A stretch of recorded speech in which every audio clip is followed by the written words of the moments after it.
In this video, we are gonna talk about pollution, mussels, and biomagnification. Claire, do we eat mussels? Yes, you can. You can eat mussels.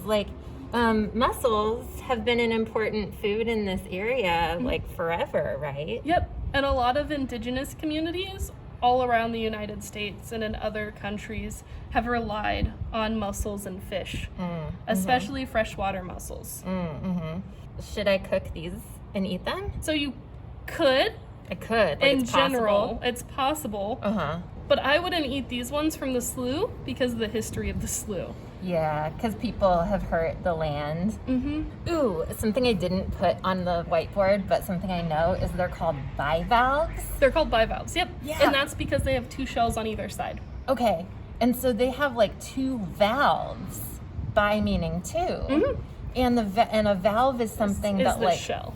So it's got two little holes, and one of them is for sucking the water in. And the other one's spitting it back out. And the other one's spitting it back out. And in that way, they can filter the water. Do they also filter the sediment that way?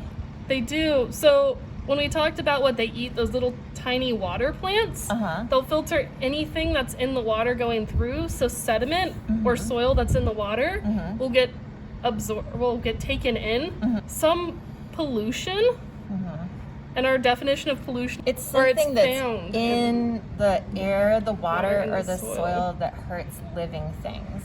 like animals or plants. Or us. Or mussels in this case. And so what they do is they'll absorb some of the pollution from the sediment, and then they keep it in their body on accident. So that's why I wouldn't eat mussels from the slough. They're like a little pollution magnet. Yep.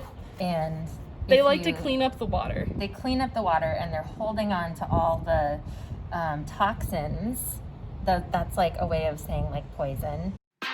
When toxins build up in a mussel's body over its life, this is called bioaccumulation. So they help the land that way. But then what ends up happening is anything that does eat mussel is going to have that same toxin in their body, and they're going to keep it. So like river otters, raccoons, because they have a lot of fat on their body, they'll absorb all of the toxins that the mussel has, and it will be stored in their fat. And then if a coyote ate the otter or the raccoon, it would also absorb those toxins. Yep, it would just keep going up and up the food web. That is so interesting. When the toxins from all the mussels the raccoon or otter eats in its life build up, and then coyote eats raccoon and otter, coyote's body ends up holding on to all the toxins built up in all the raccoons and otters it eats.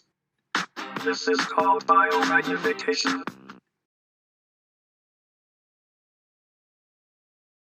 Do you think that mussels think about being boys or girls? Or do they just do everything? I think they do everything. Yeah, they're like, don't label me. Yeah, I think they just live their life. Oh, it squirted. Is it trying to put out its little foot on the table? Yeah. Oh, it did a little squirt? Yeah, it did. Awesome.